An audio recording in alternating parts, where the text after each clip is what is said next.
Chris. Hey, Donovan. Did you go back in the locker room and read Twitter or something like that about your first half? What got into you in the second half?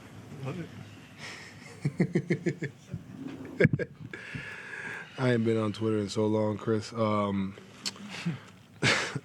just told the guys, like, hey, I wasn't getting downhill like I had in Game 3. You know what I mean? And sure, yeah, I scored a lot of points, but just trying to find ways to get early offense.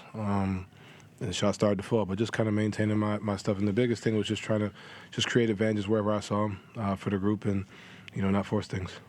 James, what was your view of what Donovan did in the third quarter and in the second half? What was my view? I was on the court, so I had a really good view. But, that's why it's a team game. And, he's been doing a lot of really good things, especially offensively this entire postseason, and to where he isn't going to be perfect, quarters, halves, games.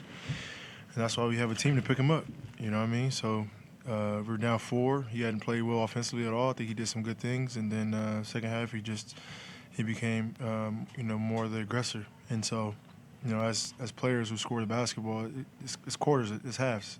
It's going to happen, but that's why you have a team to help him out. In the second half, he just did really good things on both ends of the basketball. Donovan, Kenny said you said you were not really in a rhythm in that first half, which you said happens, but is that what you felt and kind of what you think just led to that? Yeah, airballed the first layup, missing shots short. Sometimes it's natural, right? But to James's point, not really trying to force it. I didn't really, you got in the paint, tried to find guys, right? Like, wasn't really trying to get in there and force it. And then just doubling down on the defensive end, trying to, take whoever I'm guarding, take them out of the equation.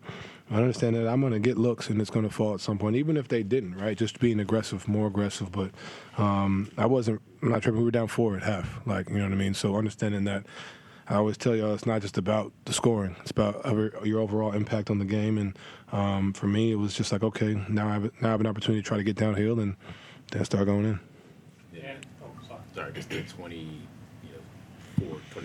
overall y'all started the third quarter with. Just kind of like, what do you think was the key to that? Why do you think? I think our starters, hadn't been great to start the games and start the halves. And tonight was a really good opportunity for us, and we did that. Start the game and start the halves. Particularly on the defensive end, and that's what led to easy opportunities, whether it's threes or layups. Rewarding our bigs, and so when we can be on the same page and get off to great starts like that to start the game or half, it's a different ball club just because our energy shifts, and that's how it has to be from here on out. Dan. And one of the things that Kenny mentioned was that you guys played at a faster pace in the second half. How important is the pace to what you guys do offensively in this matchup? It's key. It's everything, especially against them. They're a really good defensive team once they're set. But I think pace is speed. It's how fast we are, like getting the ball up the court. But pace is also understanding what the action that we're trying to run and guys get into their spots faster, so our actions the first domino effect can happen earlier in the clock. That way we have time on the back end. So it's a combination of both things, and I think we did that, earlier in the clock, throughout the course of the entire game, which led to, easy opportunities offensively. Donovan, what did you think of the way that Evan played tonight? He was phenomenal. What do you have, 5 blocks? 5 blocks, 3 steals. He was everywhere. 8 boards, plus 30.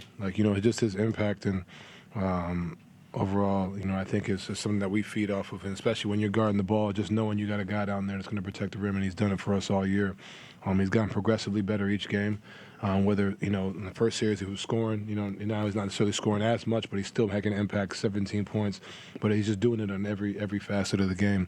And he's being the initiator on offense, too, making solid plays, solid reads. So he's doing it all for us, and he was huge. Joe Reed. Oh. Donovan, what does it mean to... Sorry, what? What does it mean to tie the NBA record for most points in a half? We won the game and we're 2-2 going to Detroit. Everybody let me know that I missed a free throw to break the record, though. I will say that, but then we're 2-2 headed to Detroit. That was what we came home to do, and that's all that matters.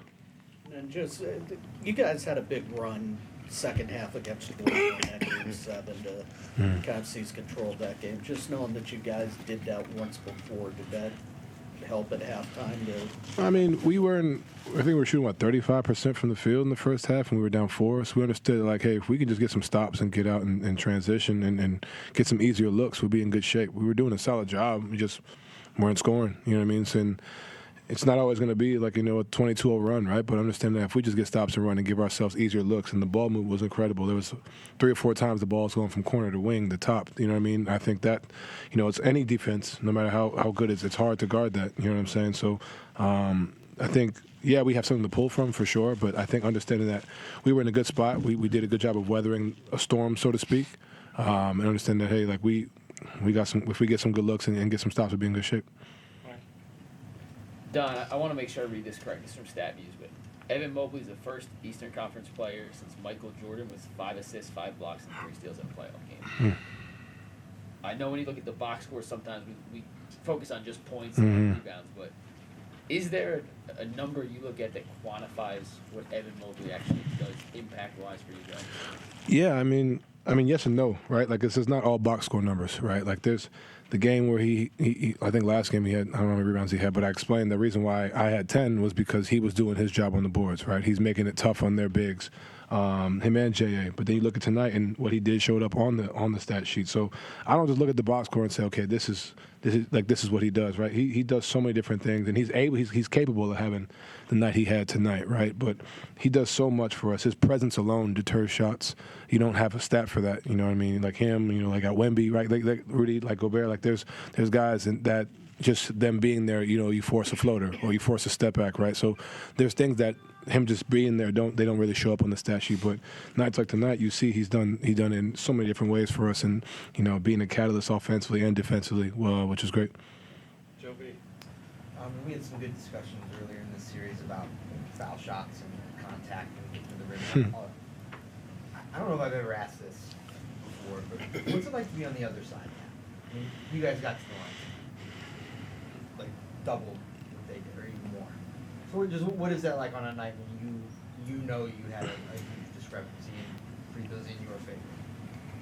Every game is different. But the biggest thing you can do is control what you can control, and I can control getting downhill. Like I told y'all, I can't say something about not getting calls and then shoot jump shots, right? Like, you got to go down there and make a call, and sometimes you may not get it. Like, this is the playoffs, right? You understand that, and we may go into game 5 and it may be flipped, but it's just how do you find a way to keep being aggressive and still win. So, yeah, like we had double or whatever tonight, and every game is different. But like I said, it's just a matter of how aggressive you are trying to get downhill.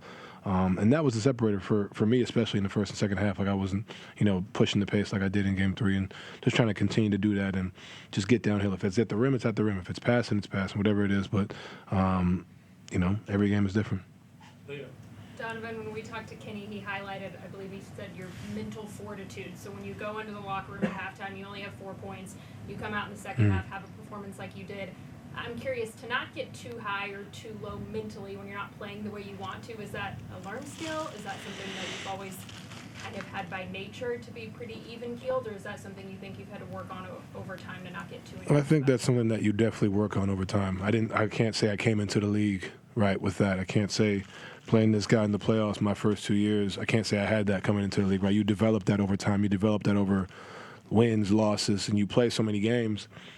I've had performances where I don't know if I've had 39, but I've had big second halves, right? Like, understand that, hey, like it's halves, it's quarters, it's halves, and the fact that I can have a night like that and my teammates are right there for me, right? Like that's the biggest thing, and it gives you the confidence to go out there and still be aggressive. When you got this guy saying, like, we right here, like, you understand, like we're still gonna ride with you, regardless. Evan, everybody just having my back and team to understand, like, hey, this is what you do. They're not really tripping on the fact that I started out one of whatever.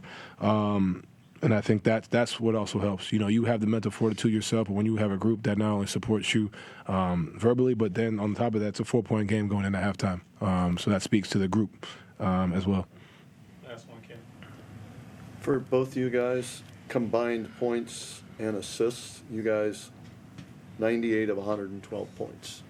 I think when the trade was made, a lot of us thought, hey, this is going to be a dynamic backcourt, and tonight, is this sustainable, that type of performance with you two guys moving forward in a game? Yeah, definitely. I know it is for me. I think the biggest thing for us is What we have turnovers. 3. Like that's the game we playing 8 minutes, 40 minutes a game, and taking care of the basketball, getting quality shots. Even some of the shots that I had, I feel really good. Those are something I work on. You know what I mean? So it's definitely sustainable. I think just getting a shot on the rim, whether it's for us or whether it's for one of our teammates. Earlier in the clock, I think that's been beneficial for our team. So we did a really good job of that, and we got work to do, but I think we found some. We capitalized off Game 3. We're even better tonight, and we got to be even better going into Game 5 on the road. And what's it going to take, Don? You guys haven't won on the road yet. You'll have 1, maybe 2 more chances if needed. What's it going to take to get that first road victory? Everything. Understand that hostile environment. We need each other. We've had 2 good games to build off of, but it's gonna be fun. Hostile environment. It's gonna be a lot of fun, and I know we're ready for the challenge. Also, big shout out to the Breakfast Factory, man. I went there for breakfast today, and they did me right, so I appreciate them.